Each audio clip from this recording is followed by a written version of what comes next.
Hi, hello. So I'm gonna read a verse that has me really questioning my life because wow, is it applicable? Here goes. Isaiah 5:20. Woe to those who call evil good and good evil, who put darkness for light and light for darkness, who put bitter for sweet and sweet for bitter. And wow, does that describe my life? For those of you who don't know, I will give you a quick update. I was raised in a fundamentalist religious cult known as the 2x2s, the Kunyites, the Truth, the Way, the Friends, depending, and that plus my parents, who I kind of tend to say that they were a cult within this cult. Let's just say religious extremism is a great summary. I have literally written poetry about how I felt that their way of teaching me what love was teaching me that it was hatred. Um, I felt like their quote unquote tough love deal was honestly, it just felt like they consistently hated me. And for all of you that know a narcissistic family type deal and the way it typically divides into different sections, I was 100% the scapegoat. Um, the burden placed squarely on my shoulders. And that's hard to think of, especially in context of this verse. There's others. There's the one that says that where Jesus gives the example. So parents, if you're truly good, if your kid asks for bread, why do you give him a stone? And the way I describe my parents is they gave me a stone, they called it bread, and then when I couldn't eat it, they called me selfish and ungrateful and gaslit me into believing that it was bread.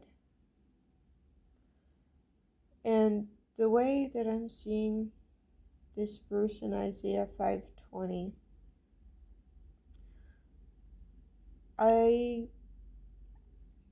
it says a lot.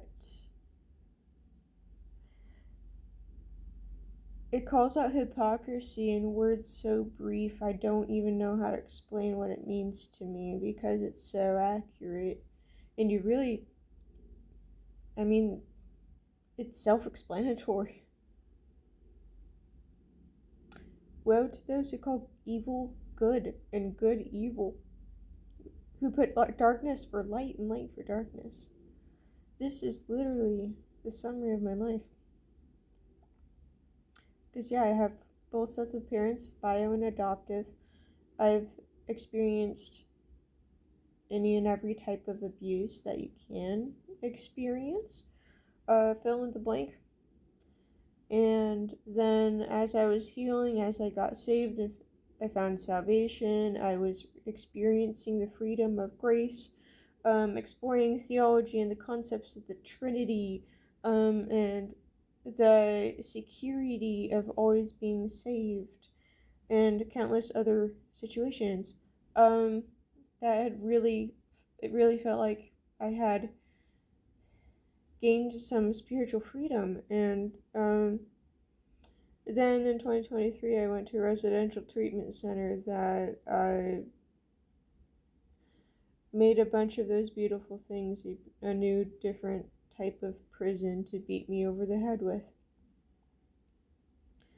There's been times since I've been deconstructing where I've just completely tried to shut out faith altogether.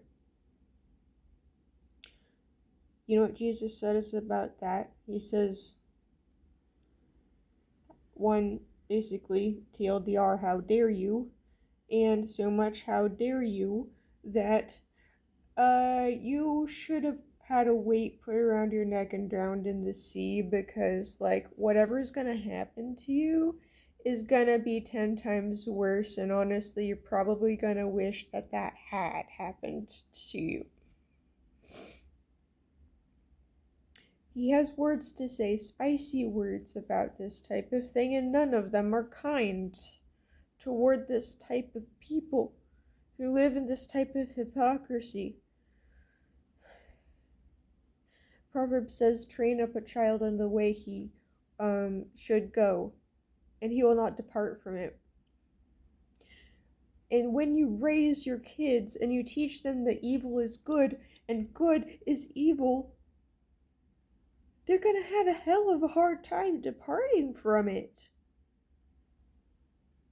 Like, the hypocrisy runs so deep that I literally struggle from day to day with moral OCD. And it's not by choice, it's by programming.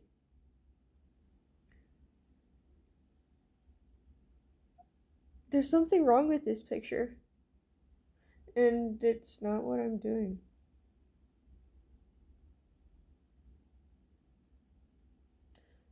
I'd be curious to know you guys' thoughts, whoever's watching this. The spiritual abuse is rampant. And I know it's not just within the cults, plural, honestly, that I experienced. This is much more widespread than I previously understood. This has infected modern day Christian viewpoints. This is not a topic to be taken lightly. I know that I've had the extreme side of this, but I also know by far I am not alone.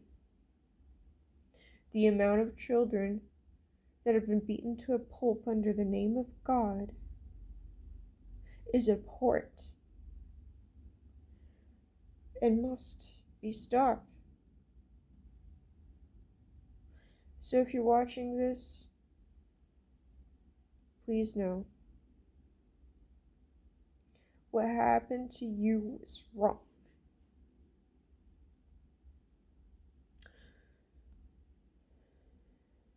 You did not deserve what happened to you. God is angry on your behalf.